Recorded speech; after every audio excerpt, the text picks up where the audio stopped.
First story. I'm glad my mom died and my stepdad shot himself. It's been 7 years since my mother died. And I don't feel bad saying this. I'm glad she's gone. That might make me sound like a monster. But unless you've lived the life I did, you wouldn't understand. I don't mean to write this for sympathy or pity. I'm doing it because I've carried these memories for so long, and I need to let them out. Maybe someone out there will read this and realize they're not alone. Or maybe I just need to hear it out loud to believe it myself. Either way, this is my story. I'll start at the beginning. My parents divorced when I was 8. My mom always told me it was because my dad was a selfish arsehole, but I don't know how much of that was true. Looking back now, I think she just needed someone to blame for her own misery. My dad fought for custody, but the courts gave my mom full custody without even blinking. Mothers are the primary caregivers, they said. It didn't matter that she was an abusive mother with a temper that could explode at the drop of a hat. My dad got visitation every other weekend, but even that wasn't enough. I looked a lot like my dad, same brown eyes, same sharp nose, same curly hair, and my mom hated me for it. Every time she looked at me, it was like I was some reminder of the man she couldn't stand anymore. She made sure I knew it, too. At first, it was little comments. You're just like him, you know? Useless. Then it became more than that. By the time I was 10, she was slapping me for leaving my shoes in the wrong spot or calling me worthless when I spilled milk at the dinner table. I started walking on eggshells around her, trying to avoid her wrath. But it didn't matter. She was always angry about something. Things got worse when she remarried. I was 12 when my stepfather came into the picture, and if I thought my mom was bad, he was a whole new level of terrible. At first, I thought he'd be like the dads I saw on TV, stern but protective. But he was nothing like that. He treated me like I was less than human. To him, I was just free labor. By the time I was 13, I was doing all the cleaning, all the cooking, and whatever else he didn't feel like doing. If I didn't do it right, he'd yell, shove me, or accidentally knock over whatever I just cleaned and make me do it again. My mom didn't just let it happen, she encouraged it. I think she liked seeing someone else put me in my place. The worst part was how they isolated me. My stepdad didn't want me seeing my dad because he said I needed discipline. My mom went along with it and started intercepting my dad's calls and letters. My weekends with him became fewer and farther between until they stopped altogether. They didn't let me have friends over either. I spent most of my time alone, feeling like I was suffocating in that house. Then, when I was 14, my mom announced she was pregnant. I didn't know how to feel. A part of me thought maybe having a baby around would make her softer. But I was so wrong. If anything, it made her angrier. She was constantly yelling at me to do more chores or blaming me for stressing her out. By the time my half-brother was born, I was completely numb to her tantrums. When my brother came into the world, I fell in love with him immediately. He was this tiny, innocent baby who didn't deserve any of the chaos around him. But it didn't take long for my mom and stepdad to decide I was the one responsible for taking care of him. They dumped every responsibility on me, feeding him, changing him, putting him to bed while they did whatever the hell they wanted. My stepdad would sit on the couch watching TV, while I tried to calm my brother's cries at 2 and my mom would sleep through it all, only waking up to scream at me if she thought I wasn't doing a good enough job. Some nights, I'd sit there holding my brother, crying quietly so I wouldn't wake anyone up. I loved him, but I felt so trapped. I wasn't a kid anymore. I was his parent. I didn't have time for school friends, hobbies, or even just being alone. Every part of my life was about making sure he was okay because I knew no one else would. My dad tried to fight for custody again when I was 15. He showed up with lawyers and proof of the neglect, but it didn't matter. The court still sided with my mom. After the hearing, my dad pulled me aside and told me he'd never stop trying, that he'd do everything he could to get me out of there. I wanted to believe him so badly, but after so many years of broken promises, I didn't have it in me. I went back home, back to being their punching bag and my brother's only protector. When I turned 16, my dad tried one more time. But my mom wasn't stupid. She guilt-tripped me about my brother, claiming I was a selfish brat for abandoning him. I felt sick to my stomach. I couldn't leave him. I couldn't let him suffer alone in that hellhole. So I stayed, hating myself for it, but not seeing any other choice. 3 months later, my stepdad shot himself. It feels strange to admit, but I wasn't entirely surprised. Looking back, it was like watching a slow-motion car crash, one that had been building for months, maybe even years. Still, hearing that gunshot, it was like the air had been sucked out of the room. Everything after that was a blur, a mess of chaos, confusion, and feelings I wasn't ready to deal with. He'd always been a miserable man. Angry, bitter, and quick to lash out at anyone who got in his way, especially me. But in the months leading up to his death, he started unraveling in a way even I couldn't ignore. He lost his job, which was probably the tipping point. It wasn't like he'd ever been a hard worker, but getting fired was a blow to his pride. After that, he spent most of his time on the couch, a bottle of whiskey permanently glued to his hand. The drinking had always been there, but now it was nonstop. If he wasn't passed out, he was yelling at me, at my mom, at no one in particular. The fights between him and my mom got worse, too. They'd always argued, but now it was constant. I'd hear them late at night when they thought I was asleep. My mom would scream about money, about how he wasn't contributing, and he'd fire back with something just as cruel. Neither of them seemed to care that their shouting carried through the walls, or that my little brother was sleeping just a few feet away. I guess I shouldn't have been surprised neither of them had ever cared much about how their actions affected anyone else. There were other signs, too, though I didn't recognize them for what they were at the time. I remember one night when he was drunker than usual, sitting on the couch and mumbling to himself. I couldn't make out all of it, but the little I did hear stuck with me. Something about how he wasn't good for anyone, how he'd screwed everything up. He sounded broken, like he'd given up on trying to hold himself together. I didn't know how to respond to that, so I didn't. I just kept my distance, like I always did. The day he died started off like any other. He was drinking, my mom was yelling, and I was trying to keep my brother distracted, while the storm raged around us. I don't even remember what the fight was about. It could have been anything at that point. What I do remember is the sound of the gunshot. It was so loud, so sudden, that for a second, I couldn't even process what it was. Then my mom screamed, and everything clicked. I didn't see him. I didn't want to. But the image of my mom standing there, shaking and sobbing, is burned into my memory. She was hysterical, her voice rising and falling in panicked waves. She kept saying things I couldn't fully make out, and I wasn't sure if she was talking to me, to herself, or to him. I didn't cry. I didn't feel anything, really. I just went into autopilot, scooping up my brother and taking him to another room so he wouldn't see what had happened. The days that followed were surreal. I kept expecting to feel something: grief, anger, relief, but instead, there was just this emptiness. My mom, on the other hand, seemed to fall apart completely. She'd always been a drinker, but after his death, she started drinking like it was the only thing keeping her alive. I'd wake up to find her passed out on the couch, surrounded by empty bottles, or slumped over the kitchen table, muttering under her breath. She wasn't just angry anymore, she was bitter, spiteful, and completely unpredictable. It didn't take much to set her off, and when she got angry, she'd lash out at whoever was closest. More often than not, that was me. I became the target of her frustration, her grief, her guilt, whatever it was she was feeling. She funneled it all into me. Every mistake I made, no matter how small, became an excuse for her to blow up. She'd call me useless, tell me I was a burden, and occasionally, when she was drunk enough, she'd start ranting about how much I reminded her of my dad. I didn't even argue with her anymore. It wasn't worth the energy. I just kept my head down and focused on taking care of my brother. He was the only thing keeping me going. The only reason I didn't completely break under the weight of it all. And then, one night, she snapped. I don't know what pushed her over the edge. Maybe it was the grief. Maybe it was the alcohol. Or maybe she was just done pretending to care. Whatever it was, she packed up me and my brother, drove us to my dad's house, and left us there without so much as a goodbye. She didn't explain, didn't look back, and didn't even seem to care. She just dumped us on the porch, knocked on the door, and disappeared into the night. My dad looked shocked when he opened the door and saw us standing there. It was late, maybe close to midnight, and I could tell he wasn't expecting us.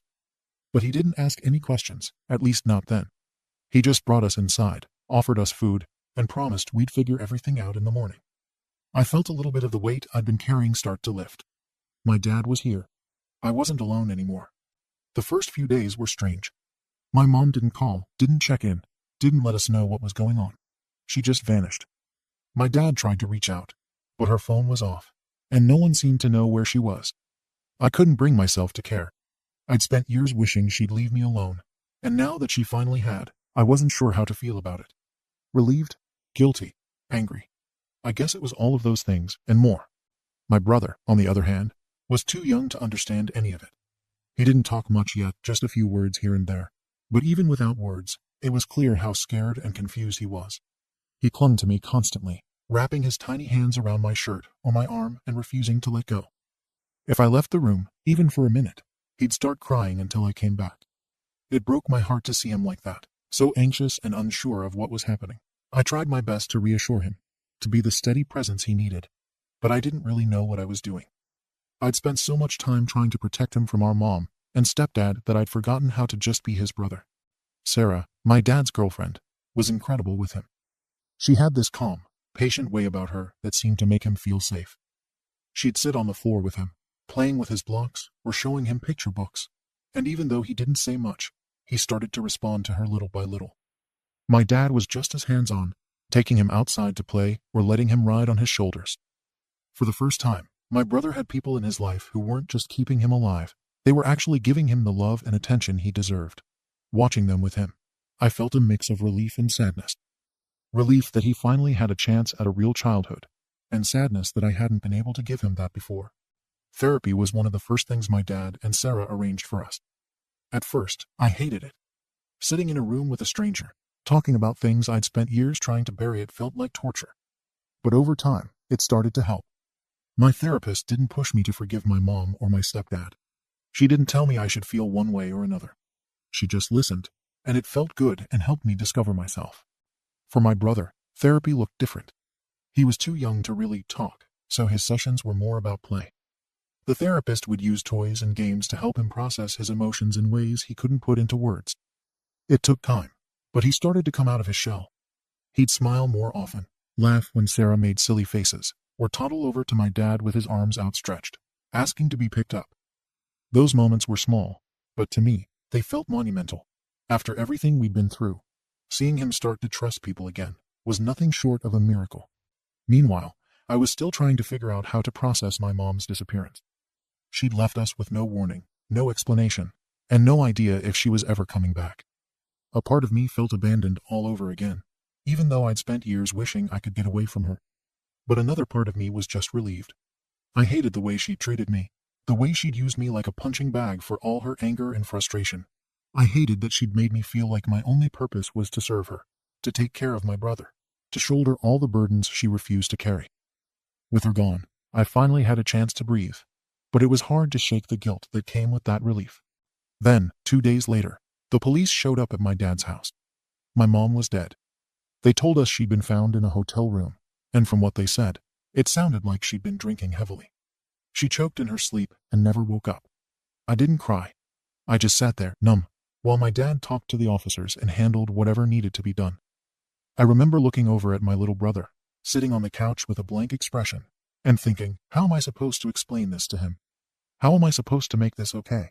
The truth is, I didn't really know how to process it myself. Part of me felt guilty for not being sad, for feeling like her death was more of a relief than a tragedy. But then I'd think about everything she'd put me through, all the yelling, the hitting, the way she'd used me like a tool, instead of treating me like her son, and the guilt would fade. I didn't hate her, exactly. I think I just stopped caring about her a long time ago. My dad and Sarah didn't treat us like a burden, even though they'd just had 2 kids suddenly dropped in their laps. Sarah went out of her way to make us feel at home, cooking meals for us, making up a bed for my brother in the spare room, and asking if we needed anything. She didn't push us to talk about what had happened, but she made it clear that she was there if we wanted to. I didn't know how to respond to that kind of kindness. I wasn't used to it. By the time I turned 17, life had become something I never thought it could be stable. My dad and Sarah gave me and my brother everything we needed. Food on the table, a warm house, and, most importantly, love without conditions. Safety was no longer something I had to fight for or protect, it was simply there. But the scars from my mom and stepdad didn't fade easily. Healing took time and came in small, sometimes frustrating steps. My brother, though, was thriving in ways I didn't think were possible back when it was just the 2 of us. He loved playing with his building blocks, watching cartoons with Sarah, or running around the backyard while my dad chased him, pretending to be a monster. His laughter echoed through the house, and every time I heard it, I felt like another piece of the past slipped further away. He was growing into this bright, happy little boy who didn't have to carry the weight of what we'd gone through. Watching him learn and play reminded me just how resilient kids could be. He didn't remember the chaos of our old life, and I was grateful for that every single day. For me, the healing process was slower. Therapy helped, but opening up about my childhood felt like peeling back layers of armor I'd built to survive. Talking about my mom and stepdad dredged up feelings I didn't even know I'd buried guilt for not escaping sooner, anger at the way they treated me, and confusion about how I was supposed to feel about their absence now. My therapist didn't rush me or expect me to tie everything into a neat bow. She encouraged me to work through it at my own pace, and reminded me that it was okay to grieve, even if I wasn't grieving in the way people might expect. What I struggled with most was my mom's death. I didn't miss her, but I thought about her a lot.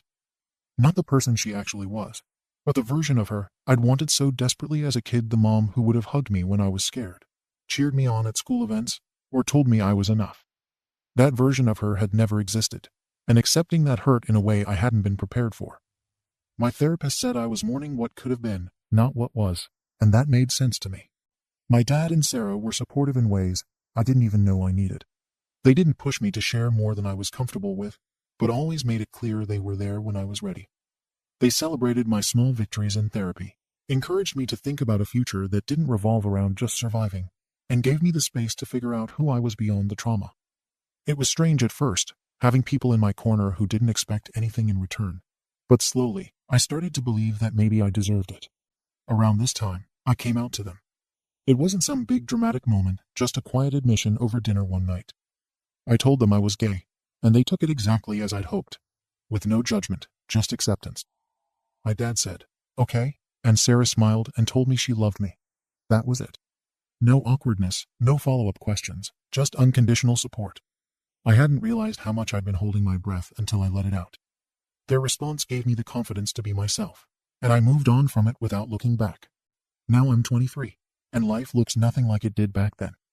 I moved out a few years ago, but still visit my dad, Sarah, and my brother every week. My dad adopted my brother when he was 5, giving him the stability and love he'd always deserved. My brother is 9 now and still the happiest kid I've ever met.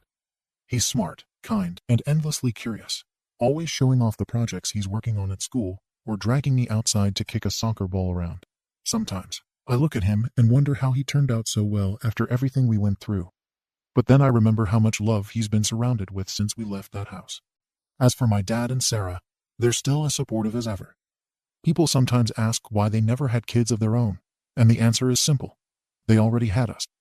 My dad told me once that he didn't need more children when he already had his 2 sons, and Sarah has always said the same.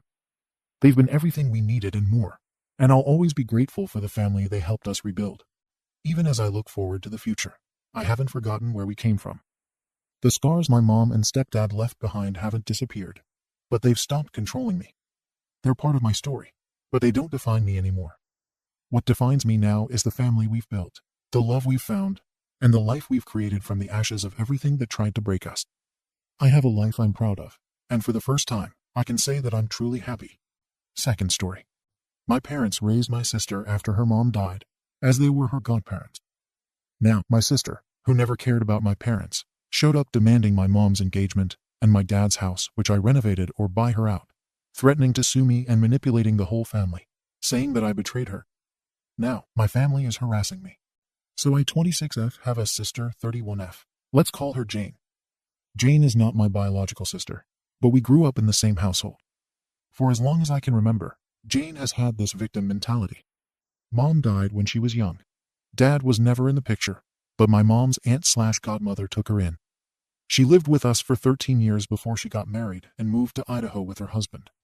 We never had the best relationship growing up, but I assumed it was just sibling rivalry, and we would grow out of it like me and my baby sister 25F.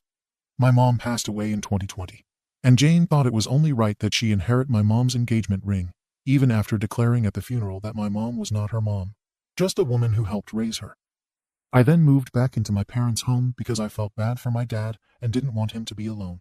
After converting the top floor of our 3-story home into a mini apartment for myself, Jane raised concerns that there would be no space for her to come home to during Christmases. But we made do.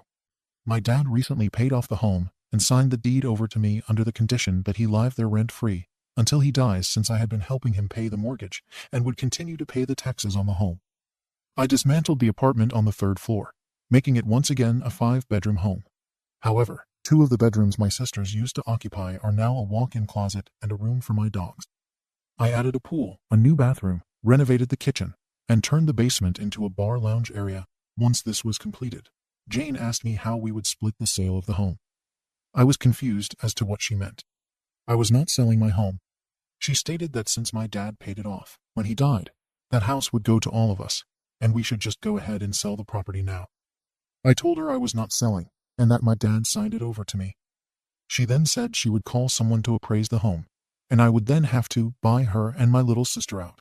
When I told her again that I owned the home, I was not selling, and she wasn't getting any money, she threatened to sue me. I told her to leave. A few weeks later, she called my dad to ask what the plans were for Christmas, and if I was going to be staying in a hotel since I could not be cordial. My dad told her I would not be staying in a hotel, but she was still welcome to come and stay with us. I politely informed him that she nor her family were welcome to stay, and if he needed to stay with her over the holidays, he could also stay in a hotel. Now she's called my whole family and gone on a campaign of how evil I am for doing this over the holidays. Most of my family agrees with her, except a few who do not want to be involved, saying that she only said she'd sue me out of anger after realizing something else was taken from her. Her mom, her dad, and my mom, now her childhood home, which leads me to believe that maybe they are right. Am I being too harsh on her after all her struggles in life, or is she simply just a bee? Edit. Little sis is fine. Please stop worrying about her. She's not a problem, hence why I did not list everything she got from our mom or our dad. Update. I suggested my dad stay in a hotel with Jane because he was insistent that she spend Christmas with him. I didn't say he couldn't live with me anymore. I don't think it's unreasonable to not want to be around someone who wanted to sue and may still try. I also got the engagement ring. I thought it was crazy that someone declared, "That's not my mom," but wanted her ring that my dad bought. Also, little sis got the wedding bands. Dad also gave Jane significant amounts of money to open her own bakery. Little sis took over his business. I got the home, and the retirement and life insurance will be split in 3 when if he passes, because he can't die, TBH. Comments. Broomrider 31. NTA. It was very kind of your parents to give her a home as a child. That doesn't necessarily mean she is entitled to inherit. Besides, your dad has already signed the house over to you, as it's mutually beneficial to you both. That means it's your house. Period. But the part that really gets me is that she wants to go ahead and get it over with. That is an appalling mindset. Does she care about your dad and his wishes? Where does she expect him to live? To me, that just demonstrates that she just cares about herself and is trying for a money grab. Stand your ground. Beth 20-286. Presumably, she already inherited from both her bio parents, so why would she expect a share from her guardians as well? Let alone while one is still alive and living in the home she wants to sell out from under him. She literally intended to turf dad out of his home, so she could profit after he lost his wife. She's a ghoul. Oop. She did not inherit anything from her parents. My dad's side of the family has the money. It's my mom's side she's from. Boudica. Please kindly remind these folks that she is insisting that you sell the family home where she grew up, so that she can get money. I guarantee you that the family got a completely different story. Oh, and NTA. Judgment NTA. Update 1 month later. The family wedding was over the weekend, and everything there was great. No drama. I kept my distance from Jane. The bride was not outstaged at all. Well, not by me and the drama at least. However, Sunday after the wedding, my Aunt Renee called me to ask if I would be coming to dinner to celebrate Christmas early since Jane was in town, and would not be coming for the actual holiday. I politely declined, saying I would send the children's gift with my dad. But there was no need to go and pretend that I was over Jane's behavior. My aunt then said, I would be upset too if you refused to give me my share, but gave little sis her share. That really shows a divide. I asked her to say that again because I think I hallucinated. Jane really has been out here saying, I split the house with my little sister when I did not. I explained to my aunt what actually happened, and then my dad confirmed the information I gave. My aunt was shocked. Not only had Jane lied to her and the whole family, but she also lied and said my dad never gave her anything. He gave me the house, my little sister his business, and Jane a lump sum of money to start her bakery since she had no interest in running the family business. Jane is currently staying with Aunt Renee, but Renee is now upset and feels duped into this whole mess. Renee and my dad are both upset with Jane, but still believe that I should forgive and forget and move forward. Renee is going to talk to Jane tomorrow before she leaves to go back to Idaho, but I'm not sure it will do anything. Not a great / entertaining update, but I guess I felt compelled to finish the story. At this point, though, I don't care if I'm the Ann. I was surprised by the amount of comments saying I was. But I don't need any more stress from these people. Comments. Helen_damnation. I'm always amused by people who say, forgive and forget. I can guarantee that no one ever forgets. Your NTA. Professional sanity. Why should anyone forgive and forget when there is no apology or